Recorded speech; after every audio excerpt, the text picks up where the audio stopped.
Good evening. We bring you the latest in the world of sports. I'm Paulo Del Rosario. And we give you the conversations you want to hear from your favorite sports icons and athletes. Hello, I'm Boom Gonzalez. And in tonight's game plan, three-time PBA champ Sol Mercado joins us for some hoop talk again as Game 1 of the NBA Finals is officially in the books. We'll break down Chris Paul's big Finals debut and the unexpected return of the Greek Freak as the Suns draw first blood against the Bucks. We'll also catch up with Gilas Pilipinas center Ange Kouame, who will share the experience of facing world-class centers in the FIBA Olympic qualifiers. And we'll go inside the game of 2020 NBA Rookie of the Year Ja Morant as he continues to dream of a title with the Memphis Grizzlies. Buckle up, sports fans. Let's get in the game.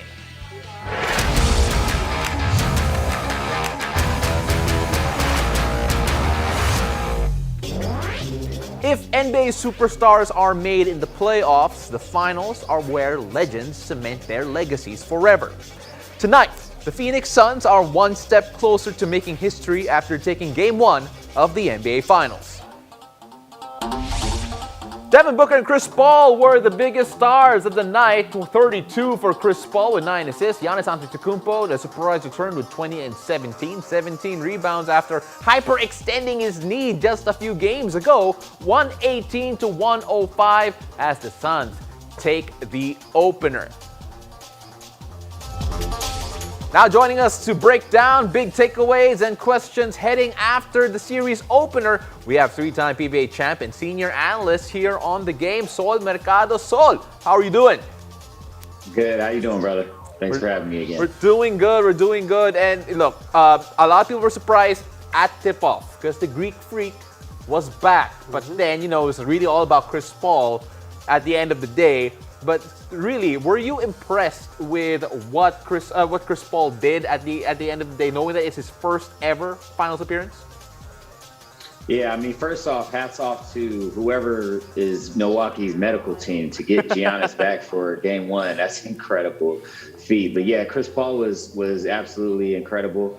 He's not going to be on that stage and be nervous. It's just a big time game for him, and he's a big time player. I don't know. I thought it was like a ploy for Milwaukee to, hold it to the last minute and then say, "Oh, okay, he'll be able to play." He's ready. Talking about Yeah. Giannis Antetokounmpo. All right. Speaking of the Greek Freak, what was your reaction when you found out, Sol, that he was going to play? And two, what were your general impressions of his whole game throughout game number 1? I mean, you could tell he's rusty. I think more so just his timing and his condition. You could tell he was really, really tired during the game and fatigued. So, I mean, I think that will come as the series progresses. But, I mean, to say that he had, just an average game, I think he had 20 and 17 rebounds or something like that. Right. So he's still impacting the game. But I think he only had maybe like 11 attempts. So, I mean, he wasn't as aggressive as he usually is. But, I mean, that will come as the series progresses. Mm-hmm. It's interesting to note about what Giannis did towards the end of the game in general. And Boom, I think you'd agree with me here that maybe it felt like free throws are going to be a big storyline here. It has been. Yeah, the whole absolutely. playoffs. And it will be until, he fixes, I guess, the technique behind it, the shot. But yeah, jumping on what Paulo was talking about, Sol, is this going to be, in this finals? It's a first finals. He's the main man. Is he a liability in the clutch? You already made the point even before. They need a closer like, a Chris Middleton to take those shots in the fourth quarter. But there will be cases like these that he will be fouled. He will have to take the free throws. Yeah, I mean, absolutely. I mean, that's why I say Chris Middleton's their closer. You can't put the ball in his hands in the end of the game to close because he can't make his free throws. I mean, imagine being at the free throw line and the whole entire arena is counting down for you. I mean, it's that's tough for anybody. I mean, it's definitely something that he's going to need to try and make ones that really, really count and matter because he will be in the game at the end, right, and he will get fouled. So I want to correct you there. They're counting up. They're counting 1 to 10. Though I really think they should count down to 10 to 0 because I think that will freak him out even more. Although he was shooting faster today, if you know. Yeah. He was shooting Oh faster. man, I think it's getting in his head. Yeah, But for Sol, when you see a guy like Giannis be maybe I know it could be the health issue. Do you think though that this is going to be something he could improve upon as the series goes on? Because him being a liability for the Bucks is going to be a very, very big problem for them. I mean, they're already in the finals, and this has been a problem throughout the whole entire series. I mean, throughout the whole entire playoffs, he's been a liability. So I mean, they've been able to work around it. Hopefully, I mean, just like Shaq, you're not going to sit him on the bench, right. you know, in a big time game. He's just going to have to come up and try and make the ones that are crucial, you know, and that's just something they got to deal with. Yeah, I can't escape it. You can't escape it. He's got to go through it. There's no question. All right, let's talk about the big three. Since we talked about the duos already, we showed the numbers earlier on. Now let's add on the third member of the big three. Of course, we're talking about Drew Holiday for Milwaukee. We're talking about DA for Phoenix, who played great in game number 1. What are your thoughts on DA? What are your thoughts on Drew Holiday? I'm a big Drew Holiday believer, and when he's aggressive for their team and he takes the rein by the horns and he just goes and he acts like the leader of the team, they're a way better team. And I really believe that he is more of an X factor than DeAndre Ayton. DeAndre Ayton is big for them, but for me, I think Drew Holiday, he could really dictate the tempo and the pace of the game when he's aggressive on both ends of the floor. Mm-hmm. Saul, quickly, did you think that he was deferring too much? Like, Giannis comes back today. They won 2 games without him. Of course, this was a different team. You know, this is no Atlanta Hawks. I mean, Phoenix is a totally different animal altogether. But he seemed like, at least to my amateur eyes, deferring now that Giannis is back. Did you see it the same way? If not, how did you see his game? Absolutely, and I wish it wouldn't be like that. Just because Giannis is back, you know, they don't. You know, I feel like they should still put him and Giannis more in the pick and roll more. Just because Giannis is back, they shouldn't take the ball out of Drew's hands as much. I mean, obviously you got to get touches for Giannis. He's a 2-time MVP, but you know, for me, Drew Holiday is a major key for them when he has the ball in their hands, creating things for them and being aggressive, looking to score. Mm-hmm. Well, you know, you just proved that the Boom's eyes are not amateur; they're very professional. Since you agreed with him almost in every point. One time. But so let's take a look at what the big three of the Suns did. So we had DeAndre Ayton, as you mentioned. He probably won't be the biggest X factor for the Suns as maybe Drew Holiday could be for the Bucks. But then Devin Booker, dare I say it, because of what Chris Paul did, it may have been a bit of a quiet 27 points there. What are your thoughts of how he performed today? I mean, just look at those numbers. I mean, CP3, 12 of 18, DeAndre Ayton, 8 of 10.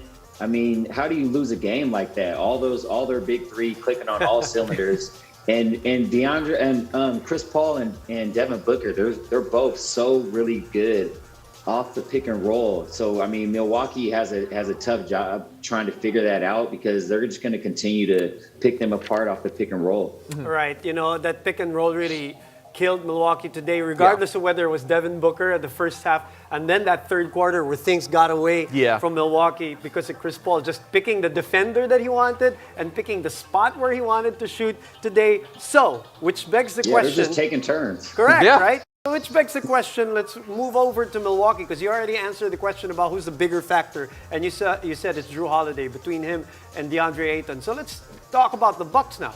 What do they have to do?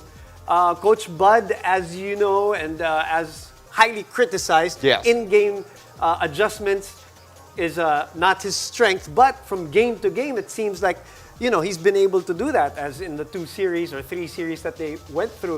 So what do they have to do to tie this series and steal one at the Phoenix home court, Saul? I think they got to be the aggressors. They got to match Phoenix's physicality. They got to get to the free throw line a lot more, and that will come with their aggressiveness and physicality. So, I mean, that they can't allow Phoenix to dictate the tempo. They're already at home. They already have the home court advantage. So they got to be the ones that take the first punch and be the aggressors and take it to Phoenix first. So And that all really dictates from Drew Holiday, setting the pace for them. yeah, absolutely. So we I can hear his frustration. I Saul's know, I know. frustration. Right? I think Saul sees himself in Drew, so I think that's the reason why he's that frustrated. But Saul, right before I let you go, just a quick yes or no, because Suns fans have been chanting this in the venue. Suns in 4. Suns in 4. Absolutely not. Alright, just making sure. It's going to be a long series. Yeah, it's going to be a long one. It's going to be a long one. It's a Saul, long series. thank you very much for dropping by. We always appreciate it. No worries. Thanks for having me. Now watch out for Game 2 of the NBA Finals between the Milwaukee Bucks and the Phoenix Suns on Friday, July 9. That's 9 a.m. Manila time. And after the break, we'll catch up with Gilas Pilipinas center Ange Kouame, who will share the experiences of facing world-class centers in the FIBA Olympic qualifiers. Stay tuned. You're watching the game.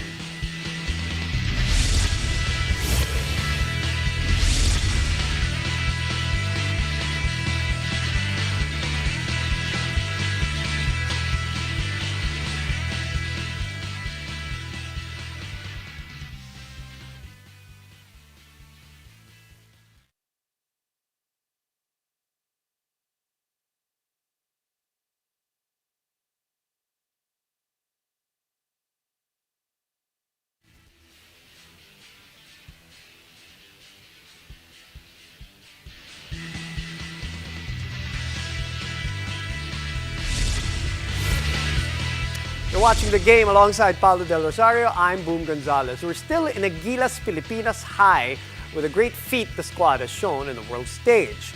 Naturalized player Ange Kouame is definitely one of the Gilas young guns who showed everyone the trademark Puso mantra of our national squad. The 23-year-old center finished the FIBA Olympic qualifiers ranking second in the top scorers for our national team, averaging 13.5 points in 2 games. And tonight, our towering young gun joins us to share his experience facing world-class centers in the FIBA Olympic qualifiers. Ange, welcome back to the game. Thank you, sir. All right, before we begin, Boom, Nice I'm shirt, so huh? sorry. We have Nice to shirt. take a look at that shirt. Look at So he says that he had to come in wearing a Pilipinas shirt, which he did. But there's a signature on it, right? There's a signature on it. Ange, I'm quite sure that's not Coach Tab's that's signature, not. right? Oh, it could be. Or is it? Ange, who is that? And explain to us what happened. That's a signature from Boban. I mean, we were after the games, we had like night lunch.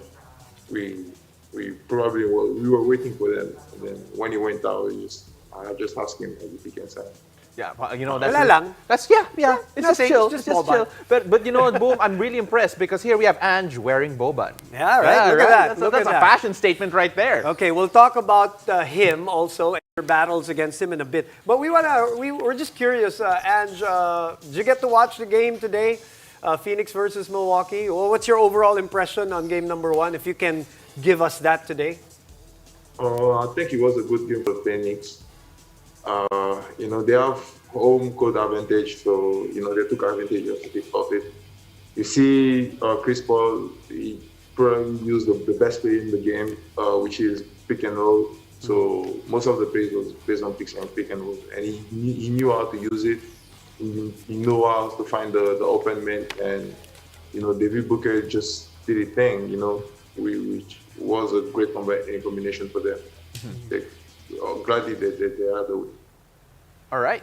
So, all right, we're not going to shift to your playing experience here with Gilas Pilipinas. So, it was your first time representing the country, both in the OQT and then in the FIBA Asia Cup, the Asia Cup qualifiers. But Ange, you've played so many games already in your very young career. How different was it representing the Philippines in those tournaments? It's for me, it's super different because I had the first experience actually when we played the John Scope, and then the recent one was different than the John Scope because this is that was in Ateneo. That was like representing the Philippines, and having the Philippines jersey, it actually meant a lot for me. So I had like different approach to it. Just go out there and actually be yourself. So yeah, I mean he means a lot to me, and I mean I'm glad that the result was what it was. But I think we could have done better, and yeah, that's why we came for it. And I hope we're gonna go back and work on our mistakes. Can you tell us, Ange, the distinct differences of your experience with going up against the Asian big guys, against the international European big guys? Just a general thought of what are the differences between the two groups of towers that you had to battle against. It's pretty different because in Asia we have like more big men are important. So you have like a different approach of them because especially outside, most of the national team cut on a big man. So for me to be able to guard these players, they have like a lot of experience, and it's actually a learning lesson for me. But European wise is different because it's more on on also ball movement, but it's more specific on like they know what they're doing. And yeah, I have like a different approach for those European players. And yeah, it was a great learning experience, and we keep learning as usual. Ange, they say that you learn more from losses than you do from wins. Now, after your experience against Serbia and the Dominican Republic, what do you think is the biggest lesson that you've learned personally? I actually learned how to keep the pace up. Do not drop my energy down, especially on the critical moments, and be able to be present for the other guys. I think it's gonna be a big fire and a big motivation for them also. So yeah, I mean, I actually learned a lot, and that's what I can say. Going back to Boban. Yeah, go ahead. Go back No, to Boban. I'm still amazed by it. Real quick, I've wondered, and me and Paul will never have this experience. You're going up against an NBA player, somebody that a lot of people talk about, and somebody that most people like, even opponents. Like, they love him. You see the Morris brothers say, "You're the nicest guy I've ever met," right? In a game, they say these things. How do you approach and know that you're going to have to get physical with somebody like that, knowing that this kind of probably the nicest guy on earth that I'm going up against? I find humor in that irony, Ange. I took that battle, close to my heart because it's something like it doesn't give any chance to people to have like this opportunity, especially to play against those players. So I was really happy, especially to play against against him. He's huge. He has like a great court advantage, So battle against him is something that was fun for me, and I really enjoyed it. I was frustrated whenever he scored on me, but I gotta do my thing, Well, they're both nice guys. Yeah, they're both nice guys. Yeah. But if Ange had a bit of a mean streak in him, I was gonna ask him if he trash talked Boban. But I don't think that's possible. Yeah, right? I don't think that's possible.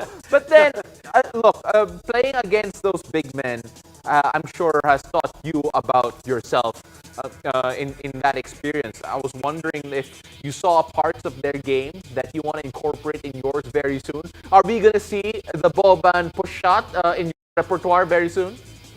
Oh, hell yeah, I try to motivate. I can see, the way how he finished when he used the other hand to block my hand and finish with the other hand. It's something that I never seen before, and I have to learn that also. I had a talk with Coach Tam after the game. He was like, "We see what Boban is doing. I think you can do that too." And I was like, "Yeah." So, like I said, it's a learning process. Right. So you pick up from other players, and you bring it to your game. All right, now you said it's a learning process now. There are other things that you guys have to get to. What is next for you personally? What is next for Gilas Pilipinas? Of course, after you get out of quarantine. After I get off, I had 1 week, so I'm probably gonna use this time to see my friend. Have a time with myself just to relax, and then I think after the week we go back to the bubble. we're gonna put the work in it, and then trying to be present and be ready for what's next, which is the Asia Cup. Good not to think about basketball, even for 1 week. Yeah, you maybe, gotta right? shut off for a while. A little bit. Actually, now switching from basketball, we're gonna talk a bit about your friend here, Ange.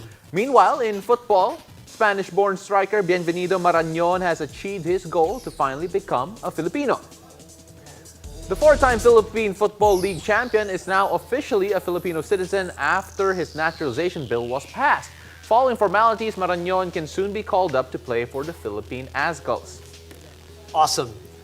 That's so great. Awesome. And your reaction, I know that you went through that process together. I know that you talk from time to time. I see it over on Twitter. How do you feel knowing that it's Filipino now?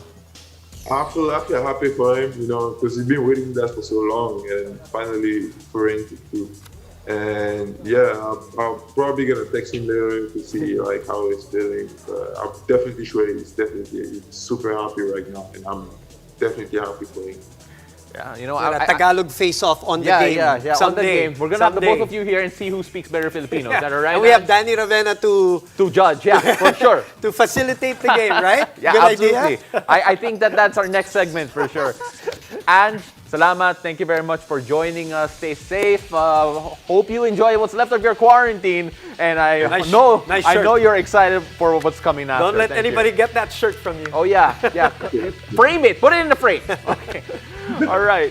So when we return, we'll go inside the game of 2020 NBA Rookie of the Year, Ja Morant, as he continues to dream of a title with the Memphis Grizzlies. Stay tuned. You're watching the game.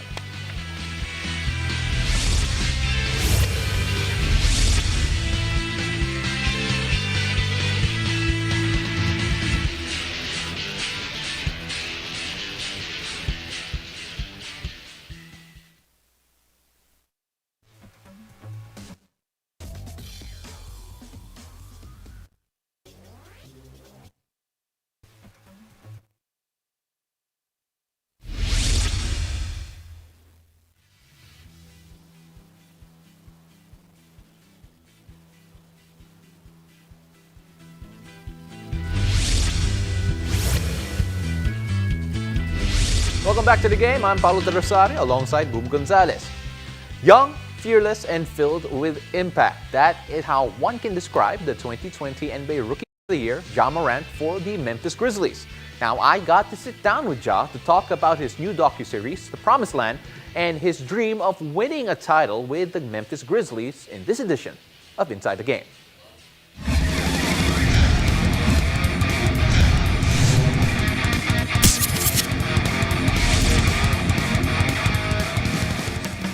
All right, Ja, first of all, thank you very much for speaking to me. I'm Paulo De Rosario from the Philippines. You got a lot of fans here in the Philippines. I don't know if you know that, but I'm sure they make you feel the love in some way, one form or the other, in social media.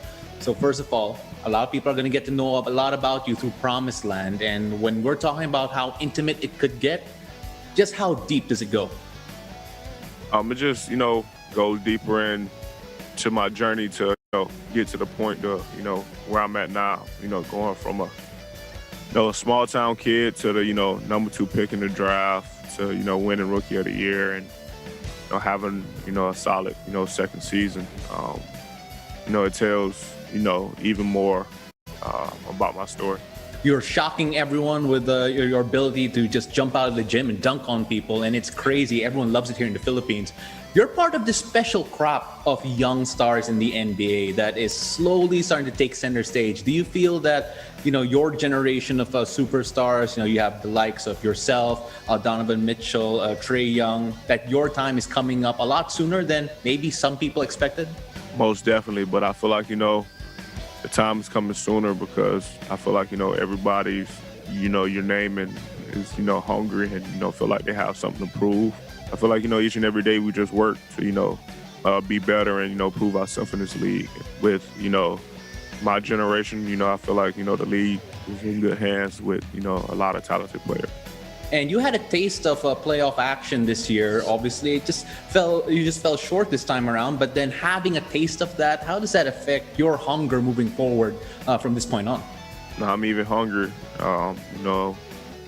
after my, first season, being a game or two away from the playoffs. And, the message was, we got to work, we know what it takes. And, being able to, achieve that my second year, playing against a very talented Utah team, it was exciting. Obviously, not the outcome we wanted, but once again, we know what it takes now. So we just got to, dig even deeper, work even harder and, push to be better.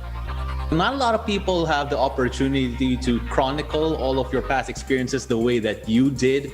And looking back at it right now, does it make you feel even more blessed to be where you're at the moment and looking forward to tomorrow? 100%. Where I'm from, it's not a lot of people that make it out. So, for me being, a person, who did, and I wouldn't say, I'm very successful, but, being able to, achieve my, my dream, it's big time. And, I just try to motivate, everybody else, where I'm from to, show them that it's possible. You're motivating people all across the ocean right now. Here in the Philippines, I'm sure you'd be surprised to know that I see some of your jerseys just walking around here, and it's incredible. But a lot of people, they're so excited to see you play every single time, and people are wondering what's the next step for you, what you need to add to your game. Now that you have tasted the playoff, you know what it takes right now. And do you feel that you're just one step closer to where you want to be? 100%. Obviously, everybody don't make the playoffs. So for us to, be one of those teams in that, playoffs shows good signs, from this team, shows, how bright, the future can be, how special we are. We just got to continue to get better, got to continue to work, gel together as one, and, go out and, push for, You all have a growing fan base here in the Philippines, and your message to those who are curious about your game and those who already love you for who you are at the moment. I appreciate y'all. I love y'all just, for supporting me and, backing me up, through my career. Special. It means a lot to me. I hope you come to visit the Philippines one day to get a taste of how much we love basketball and how much, surprisingly, you don't know it, but they love you. It's crazy. So I really appreciate you taking the time.